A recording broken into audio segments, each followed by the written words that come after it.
Hello guys, let's get straight to the point on how to use the Hostinger coupon code 2026. First, click the Hostinger coupon code link in this video description. Next, choose the hosting type you need, like web hosting, cloud hosting, agency hosting, VPS hosting, or any hosting service you need. Now, I am choosing web hosting. Next, scroll down to pick your plan. Here you can see which plan is popular, so you can choose based on your needs. Once you go through the plan, hit the Choose Plan button. Next is the order summary page. Here, choose the billing period of 1, 12, 24, or 48 months. If you want the highest possible discount, go with the 48-month plan.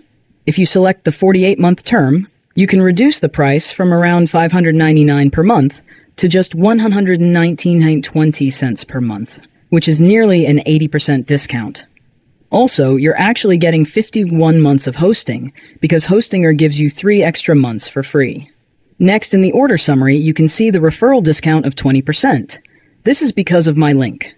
Now hit the Continue button. Enter your email and set a password. Once done, you will be redirected to the payment page. Complete the payment, and you will receive a confirmation email. And that's it. You have successfully claimed the Hostinger deal using the coupon code link. It is very simple and takes just 2 minutes. Bonus tip. After checkout, don't forget to claim your free domain inside the dashboard. You get 1 year of a custom domain like .com or .net for free. If you don't claim it within the first few months, you might lose that free credit. Enjoy your hosting. If you have any questions, comment down below. Bye-bye.